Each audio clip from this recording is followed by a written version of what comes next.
Welcome to The Dream Journal. From the studios of KSQD in Santa Cruz, The Dream Journal is a weekly show where we explore the power of nighttime dreams through conversations with dream experts and with listeners like you.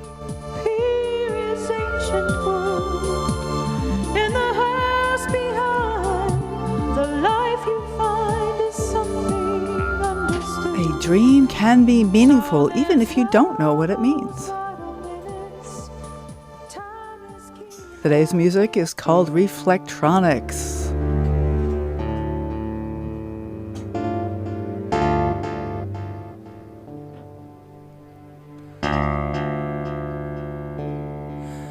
This week marks 7 years on the air with 350 official podcast episodes. Can you believe it? I don't know if I can. Welcome to the journey of the journal. We have a special guest today, druid and animist, my friend Laura Smith Riva. Laura will be speaking to us about rewilding the dream. And I am your host, Katherine Bell of Experiential Dreamwork. Welcome to the Dream Journal. Let's get right to the guest today. Laura, thank you so much for coming on the show. Welcome all the way from Italy. Yes, thank you. Thank you for having me, Katherine. It's good to be with you again here on the Dream Journal. I'm excited to have this conversation with you, talking about this concept of rewilding the dreams and animism and dream work and how they fit so beautifully together. And yes, I am in Italy. I'm here in the beautiful area called Val d'Entro, which includes Bormio and Livigno, which is where the Olympics are happening. Part of the Olympics are happening, and I'm excited to be able to be here. It's evening here, so I apologize for the darkness, slight darkness of my video. But yes, I'm excited to be here. I understand you're a natural dreamwork practitioner and priestix of the Green Mountain Druid Order in Vermont. So let's go ahead and start with that. What does that mean, a priestix? And what does tell me about the Druid Order?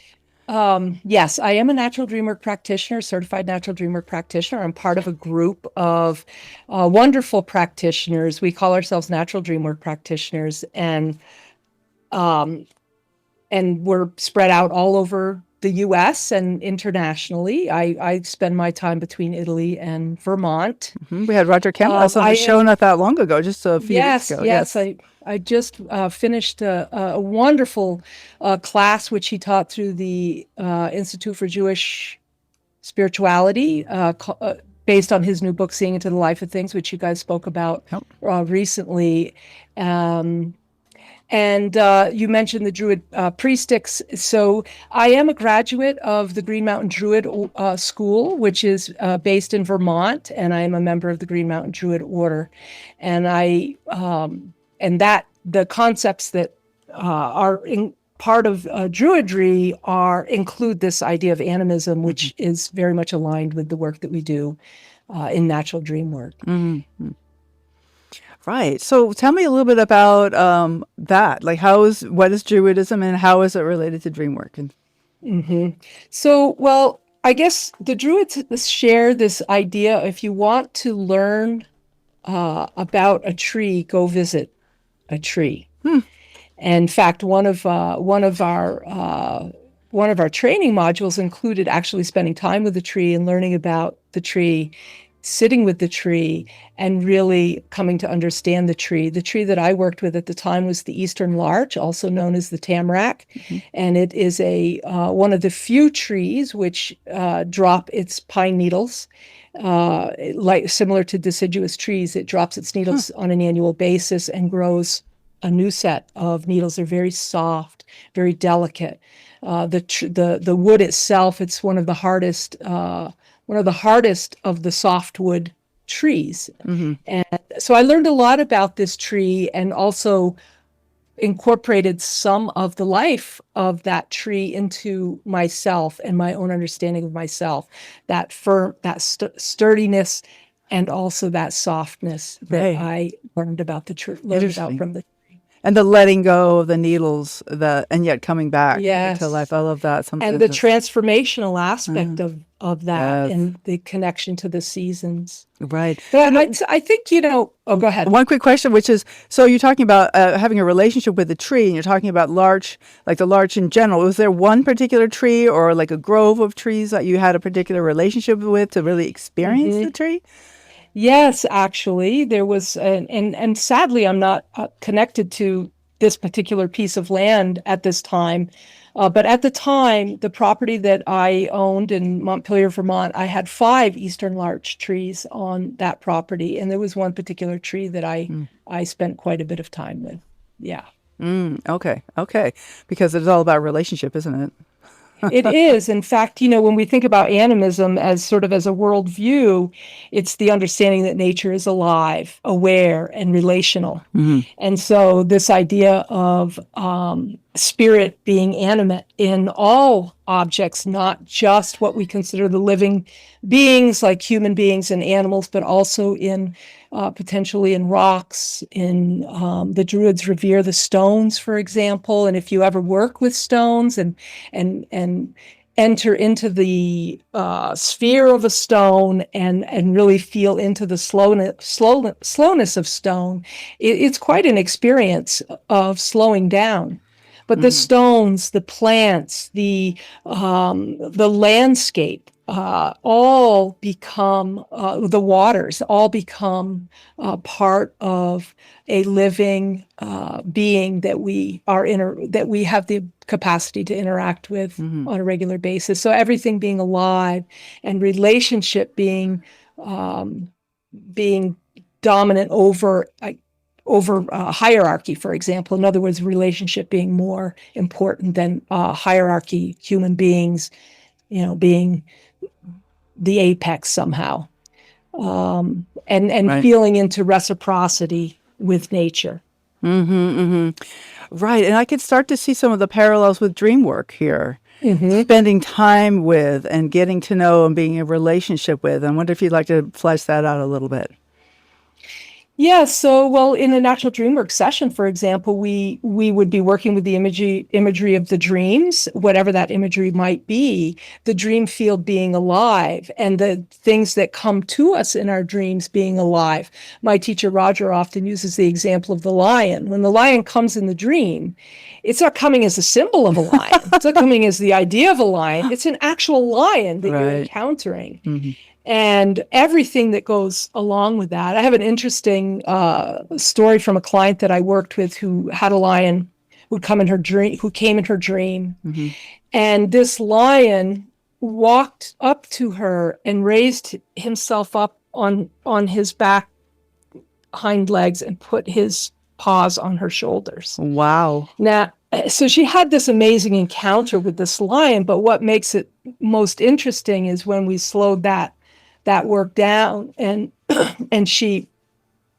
her instinct, what she wanted to do was use a technique which she had a name for, and honestly I can't remember exactly what the name was, but it was something like my escape hatch, we'll just call it, because that's kind of what it was. And she would literally be able to, in her dream, propel herself up into the air whenever there was danger or threat, and just elevate and kind of float away.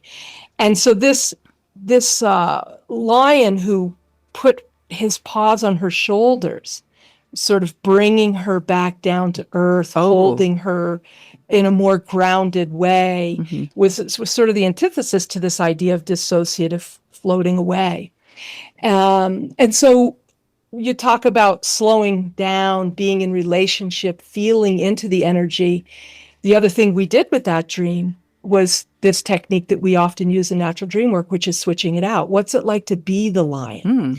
So she felt the lion as this, and felt this as a very much an opening sensation in her own body, to open, lifting up the front and to paws be like that. Upright and feel your heart space opening and all of that opening. In another dream, she was on a park bench, crouched forward. So this gesture of the dream opening, sort of acting against the desire to crouch and hide the heart. Right. To open the heart. Well, to protect the heart, because the heart's so vulnerable. To protect the heart. And that's right. And We did. There's a reason. Yes, we've been wounded. So we've all really been wounded. wounded one way or another, one time or another. And so, of course, we want to protect that. And yet then our heart is closed. That's right. And so embodying that lion, lifting up the front paws and opening that heart area is powerful. Vulnerable, but also powerful when you are with it from the perspective of the lion. Mm-hmm. Yeah. Wow, I love that. And I can just imagine that moment of being in the dream and having the lion with its paws. It's a male lion, big male, like, right? Is that right? That's what I'm imagining. Don't remember? I think so. Yeah. Just noticing the just the face, the lion's head right in my face. That's terrifying. I would want an escape hatch. Of course. Exactly. And, when we slow the dream down and we kind of slow the moment down, and there's an opportunity to really feel into what is happening inside of our bodies, inside of our minds, and be able to take a moment to look into the eyes of that being, or to sense into that being. We can feel the aliveness of it.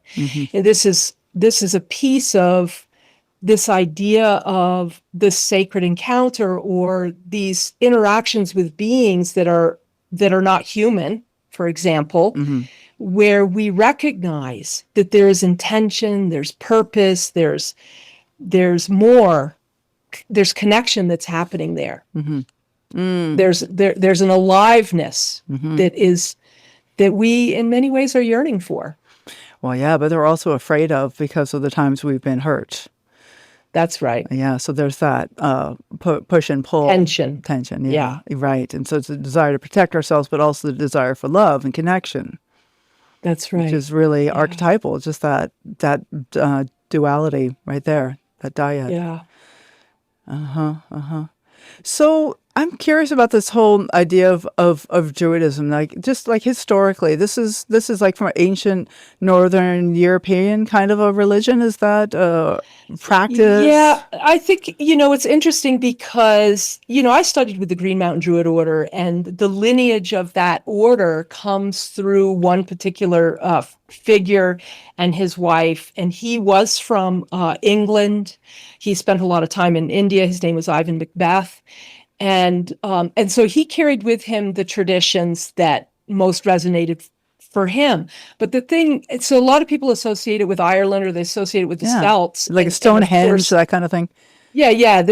But the Celts were all throughout Northern Europe. Oh, okay. They were here in Italy. They were very prominent here in Italy. It's just that their final bastion, their last bastion, if you will, because of the Roman Empire's expansion, was the Northern Isles. So they were pushed out by the Romans long before Christianity even. And a lot of their customs and traditions and so forth were crushed by the Romans. So, like, for example, here in Italy, it's interesting. There's a fountain, hot spring nearby that I hike up to, and it's beautiful. There's no candles, no offerings. If you encountered that same spring in England, for example, there would be offerings. There would be offerings to the goddess Bridget, for example, who would be a goddess in the pantheon of the Celts that you might offer a prayer to, especially as it relates to the water or the fire. So it comes from this tradition, and because there was no written documents per se, so they didn't have like a testament, a way of writing down everything. Most of it was transmitted orally. So what we have today is a mixture of modern understandings of these more pagan, animistic traditions. And animism, interestingly, it's throughout the indigenous world. I mean, we can think of it here in the Americas as associated with the first peoples of the Americas, but also Shinto in Japan, various African traditional religions, Aboriginal Australians, they also are an animistic culture, and certain Siberian and Arctic traditions also animistic in their belief system. So And just to reiterate, animism means that the belief that everything is alive and everything is sacred. Is how would you say, how would you define that? I'd say yes, everything is alive in some sense, that there's that relationship is emphasized over a hierarchical aspect. Like there's not this hierarchy isn't what's emphasized in nature. It's the relational aspect. That there's a personhood beyond just humans, and this is why in dreams we might, like, let's say there's a tree or a standing stone or a river that carries a deep feeling for us. We go to the river, we recognize that river, we feel something. We feel its purpose for us, maybe to be in the flow of life or something like that. Or the ocean, we are floating in the ocean and we feel how it's holding us. It has this sense of a personhood, I guess you could call it. And then there's, this idea of reciprocity and respect, I would say. So asking permission, like if I'm going to make a tincture from an apple tree, I might ask the apple tree for permission before I start taking the flowers off the apple tree. Okay. Or maybe even offer something in return, like either lighting a candle or, an offering, a song or a prayer. So the respect that you're talking about, like respect and reciprocity. Then I'm wondering now if this brings us to the idea of rituals and the importance of rituals and how to maybe establish our own rituals. Like, I wonder if you'd like to talk some about that. I mean, sure, there's lots and lots of rituals associated with Druidry and with religion in general. Not that Druidry is a religion, because it's really not, but so the idea of ritual is a way to bring something more fully alive for yourself, to bring it more deeply into your consciousness, is anything from lighting a candle to taking a moment to say a prayer or to bless the waters. Recently, Fern Lickfield, who was the chief of the Green Mountain Druid Order, she's resigned from that role at this point, but she did a blessing for the waters. And we imagine that blessing traveling from the waters of the Winooski River to Lake Champlain to the St. Lawrence, through the St. Lawrence Causeway to the Atlantic Ocean, and that prayer being carried throughout that system. So that's a ceremonial, ritualistic way of being in the world, really. We do it with dream work. So, we might bring a moment from the dream out into the world. I've done this a lot through writing prose and poetry. In fact, I have a piece which I could read today if we want to take the time to do that, that I wrote about my encounter with a stag in a dream. But we might create an art piece. We might have an altar upon which we place an item which would remind us of whatever our work is in the moment, whatever the thing is that we're feeling most connected to. Yeah, I do that around the dream work, is to have something that reminds me of the dream somewhere where I can see it, whether it's the color of the shirt I'm wearing or a little figurine that I put on the windowsill by my computer so I can see it. And I have these things like all over my house. My house is full of dream objects that way. Yeah, and these objects become imbued with, we can even say that objects can have a life in them when they become that important to us. They become, they take on a personhood, and this is why certain objects become so revered and become sacred. Because of the reverence with which we treat them, like we were mentioning Stonehenge, it's been generations, thousands of years, people have really honored these things. Yeah, and if you've ever seen the stones, there's a big stone circle in Vermont at the Dreamland Sanctuary, and if in ceremony, and I've priestix ceremonies there, and I've also been in the role that's called Watcher, which is a role that is outside of the temple, outside of the stone circle, and in the dark, that is watching energetically over the ceremony. And if you've ever witnessed the stones from the vantage point of being outside of that circle at night, they look like beings that are moving. I mean, it becomes very magical and quite powerful, really, to see those stones, and you can understand why they were so revered. Okay. Especially in ceremony. Right, right. So there's like something about looking at waking life experiences and waking life objects, even dreamlike, finding meaningfulness in even inanimate objects. Like you talked about the quality of stone, the flowingness of water, and how we can just take objects and imbue them with meaning. Is that what yes, yeah. the meaning, they almost imbue meaning into us, Okay. you know, and but we have to pay attention, like, right? We have to pay attention. Yeah. This is like when you talk to Roger Kamenetz recently about seeing into the life of things, this is, you know, very much about, and if you follow him on social media, he takes photos, he does spend time, right, with various things that we witness. And when we begin to pay attention and slow down to take the time to look, we begin to see more deeply. And that meaning, which is already there, begins to come into us. That's how I feel it. It comes into us, and we have that moment of like, oh, this gratitude, really, and just like a deep feeling, a tenderness almost that comes into us when we feel that connection, I guess.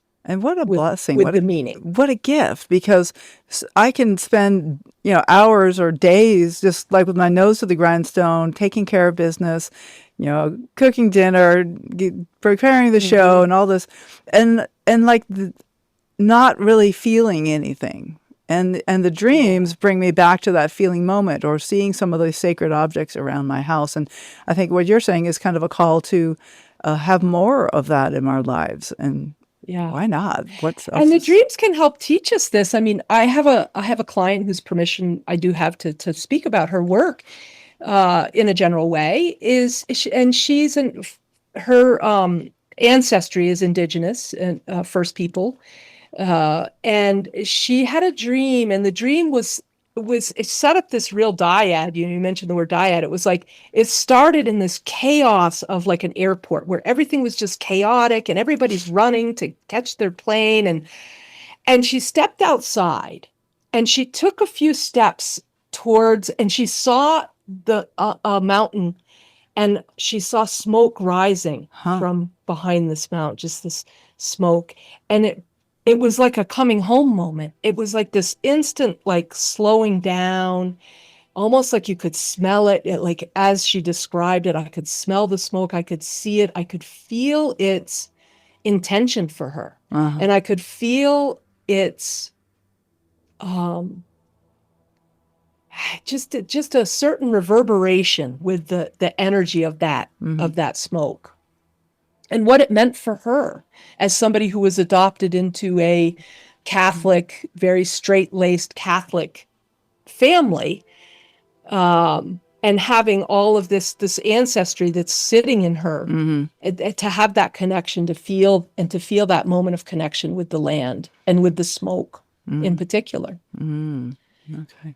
And so the dreams can help us, because those images, so the invitation, of course, was to pause and see the smoke rising above the trees, to feel into that knowledge of that campfire that smoke was coming from, you know. Oh, that's beautiful. So I'm wondering, do you want to take a moment and read that poem you told us about before we take a break? It's a little piece of prose, okay, and let me just find it. It's 3 paragraphs. And so I'll read it. Perfect. I've stood now many times in the spot where everything narrows and I feel the squeeze of time and the curiosity of what is next.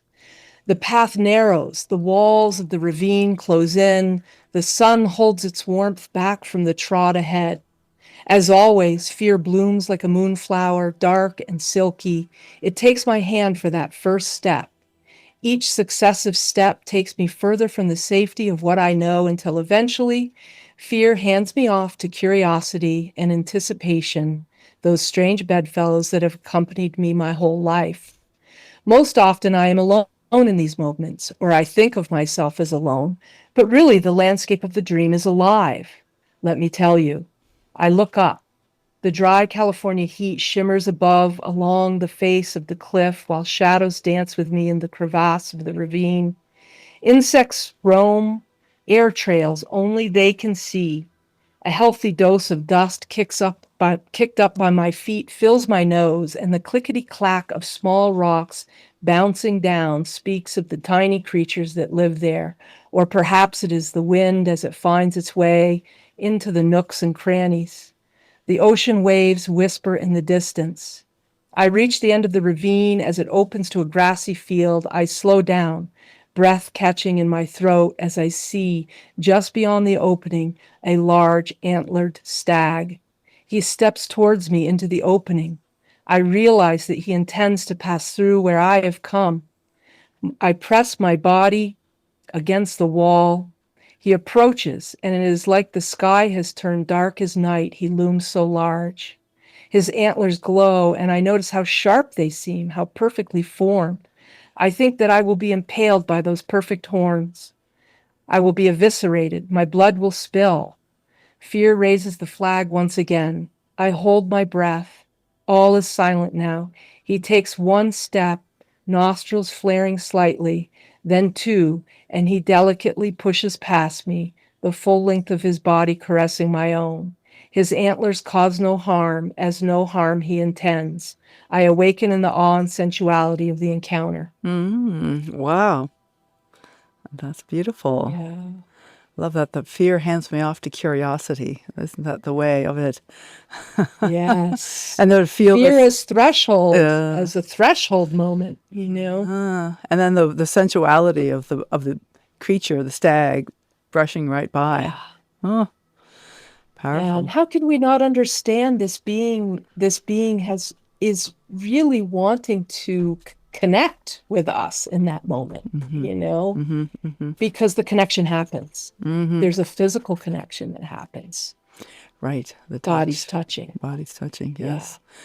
So, Laura, we're going to take a short break. This is Laura Ellen Smith Riva, and you can find her webpage at lauren-smith-riva.com. And we're talking about rewilding the dream, druidism, animism, and dream work. Okay.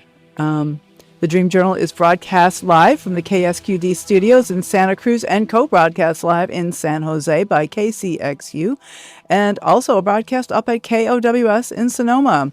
And we are podcast everywhere and now on YouTube.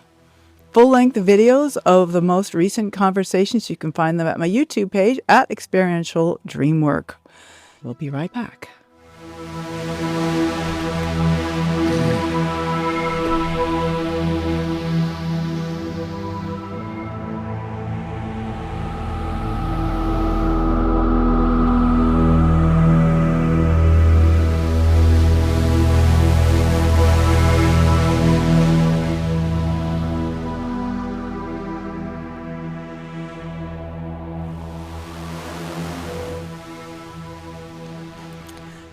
You are listening to The Dream Journal, and I am Katherine Bell of Experiential Dreamwork. I'd like to send out a warm welcome to our far-flung listeners. We have Santa Cruz, Aptos, Watsonville, Santa Clara, San Jose, Fresno, Whittier, Corona. Hi, Kathy. And then we have Illinois, Georgia, Florida, Pennsylvania, and a couple from Vermont. And we have several Canadians with us today, British Columbia and Quebec. And then we have a listener from Hungary. So glad to have you all streaming live to the Dream Journal. And it is true that people all over the world are interested in their dreams. Help us nudge the algorithm to spread interest in dreaming. Please subscribe to the Dream Journal on your favorite podcast app and on YouTube. Consider leaving a rating or review and a comment. Or you might consider sharing an episode on one of your social media feeds or emailing it to some of your friends.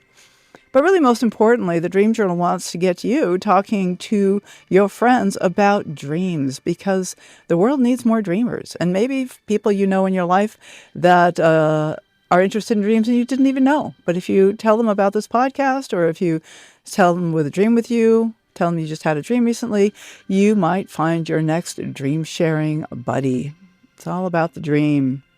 So follow the Dream Journal on Instagram, LinkedIn, Facebook, and now on YouTube by looking for @Experiential Dream Work. And next week, tune in for Maddie Murphy, who will be talking about dream work and astrology, a perennial favorite topic. I think that's going to be fascinating. So today's guest is Laura Smith Riva, and we are talking about dream work and animism, and if we have a little time, we might touch also into dreams and 12-step work. Laura was on the show a couple years ago, and we did an entire show about dreams and the 12 steps and the way she approaches that, and I'll have a link in the episode page for that, but we might get a chance to talk a little bit about that today, depending on what we have for other conversation going on in the show. And Laura's webpage is laura-smith-riva, RIVA.com. So you can find her there at her Archetypal Dreamwork. That used to be one of your brandings, was Archetypal Dreamwork. Does that still work for you, Laura? Now Natural Dreamwork. Natural Dreamwork. I think it's because my email, I just haven't changed my domain from my email. So it still says Laura. It still says dreamer at archetypaldreamwork.com. So that shows up. Okay, that's it. Well, we're composites of our past and all. Yeah, when we evolve. We right? do. We evolve the work. Mm-hmm. And we do. Yeah. So I'm thinking maybe we want to go ahead and start. Max here in the studio says he has some, he says he could talk to you all day, I think is the exact phrase I just heard. So this is Max. Hi, Laura.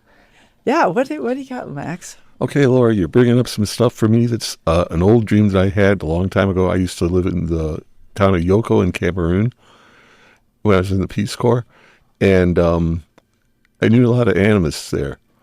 One of the guys that gave me a good lot of information on how to assimilate into the place was this guy named Apollinaire. He was associated with the Lutheran Church in some way, but he was really excellent for teaching me about the customs and the beliefs and everything of the people around there. Showed me that animism was very much alive there. Not to make a joke about animism, that Yeah. everything's alive. Yeah, everything was. And so years later, I had this dream about that town that I couldn't go, and I thought it was an interpretation that you can't go back, because I dreamt and I wandered around town and nothing was alive anymore. Mm-hmm. People were soulless, the places were empty, everything was dead there. Wow. And I think that's really just now, instead like something about you can't go back, I think it's something like something inside me was disconnected from it. Mm. Mm. Yeah, I mean, that's such a hard dream to have, right? It's painful to feel into the soullessness that you're talking about, or the flatness. But I also feel like the dream is also potentially a call to remember, because when we see what's lacking or what we feel is missing, we also get to then remember what we're longing more for. Yeah, maybe look for it some other place too. Yeah, Like here in the present. Maybe, yeah. You have look for it some other place. I love that. Huh. Yeah.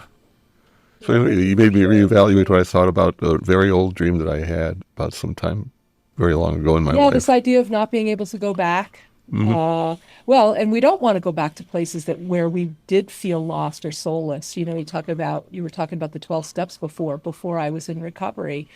Having dreams of what that was like. It's not a place I want to go back to. It's helpful to remember it because it contextualizes how much gratitude I have for where I am now. Yeah. Well, I didn't feel lost and soulless when I was there. It was a very big awakening for me. Exactly. Mm. Yeah. And you miss it maybe too, that feeling. Want to find it. Yeah, I think a little bit, yeah. Mm-hmm. Mm-hmm. Yeah. Anyway, thanks for bringing that out there and letting me reinterpret that dream.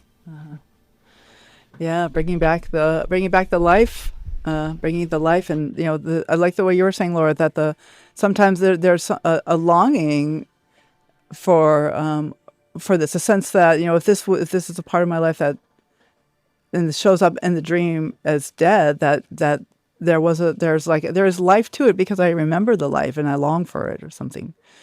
Not sure if I'm saying that I mean, quite it the same way you said it. contextualizes in a way. It's that kind of that old saying of like, we can't truly know the light unless we have the dark to lay it up against. So we need to have both. We need to be able to hold both those places. Without pain, we wouldn't really truly feel the depths of joy. But I don't want to feel my pain. Of course, we don't. We don't want to feel pain. We don't want to feel fear. We often don't want to feel anger. No. All of these feelings that we've pathologized, I guess you could say. But they're important because they contextualize and they're part of our journey. Part of our journey. Right. And they have information. I mean, that's the thing that, after, I grew up very intellectual and I could just decide what to do. And although it's funny, my siblings probably think of me as very emotional. I didn't think of myself as emotional. So it's there's value. There's tremendous value in my emotions. But sometimes they're overwhelming. Like I can be very high strung and it can be like really on edge. And I'm like too much emotion sometimes. But it's better than being dead, right? At least, there's liveness there is what I'm saying. I guess there's life. Yeah. So one of the things that we were talking a little bit about, Laura, is, you read your beautiful prose description of that dream, is that I know you're also an artist and you do a lot of painting and your webpage is thick with all these beautiful paintings that you've done of your dream work. And I wonder if you want to say a little bit about the process of creating those paintings. Sure. It's interesting because I'm a person who as a child always wanted to be creative. But there was a way that, through my upbringing, it wasn't valued. You talk about like intellectualism being valued over the artistic or creative nature, or, rational versus, the more creative. So I did not have an experience of exploring that part of myself much as a child. And so I actually had a dream about it. A dream where I was painting, and there was a woman who actually was a shamanic practitioner that I knew from many years ago in Vermont. Her name is Julie Soke. She was a wonderful teacher for me at the time. And she came to me in my dream and she was teaching me not how to paint, but how to be compassionate with myself in the process of painting and how mistakes could become, I guess, what is it? I don't remember the famous artist there who always said the happy accident, that when you make a mistake that like, it's okay. We were working with oil paints in the dream and you could just move those paints around. They take a long time to harden. I guess they take a long time to dry. So I started painting with oil paints. My DreamWork practitioner at the time encouraged me to do so. And I did. And yes, there were many, many paintings. And so the process often starts with an image. I have not painted the stag yet. Oh, but I actually had it. Go ahead. Oh no, I was just gonna say you kind of painted it with your words. I mean, because it was very vivid, extremely vivid. Well, this is why the poets understand about imagery, right? And about how to create this sense of imagery that brings life into the image through words. And so it is another form of animating a concept, if you will, but bringing life into us through imagination. I love that word that keeps coming around: anima, animus, animating, animism. Animism, yeah, life. Aliveness maybe is a better word. So, Laura, we have a caller on the air. Okay, sure. I want to say hello to Ellen. Are you Ellen from Santa Cruz? Yeah. Hi, Ellen. I'm sorry. I try to wait so other people can call in.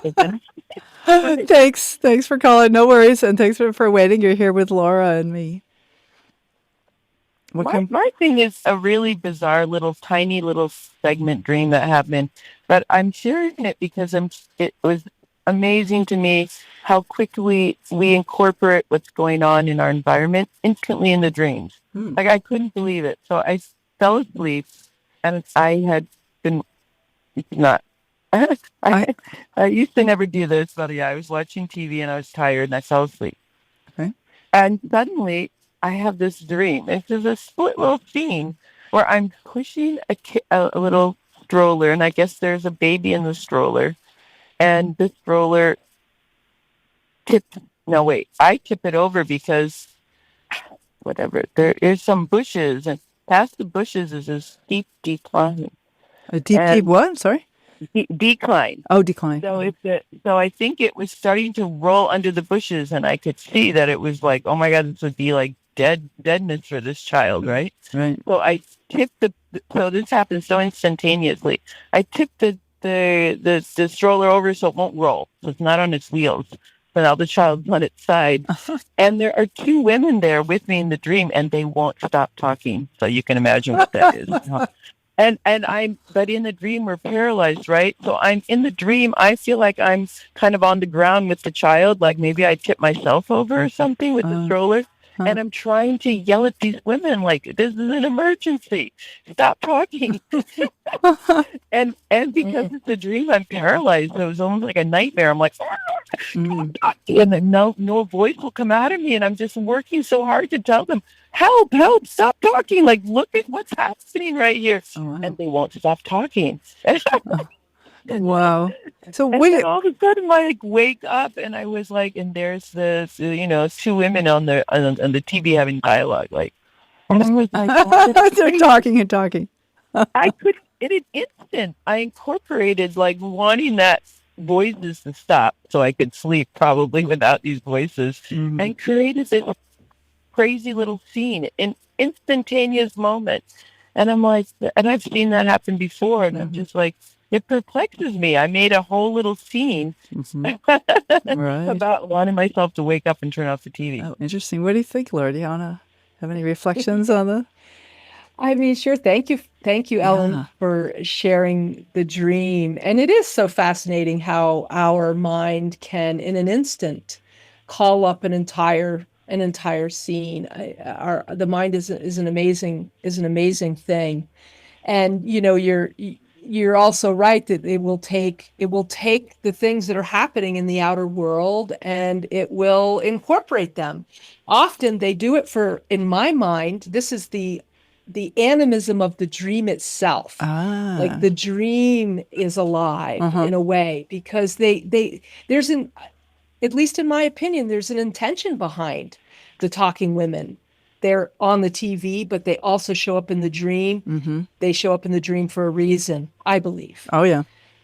And so, as far as the dream goes, we're not so much in the business of interpreting the dreams, but, really understanding and feeling into what you felt in the dream, which sounded like panic, a desire to be seen and heard, and feeling not seen or heard.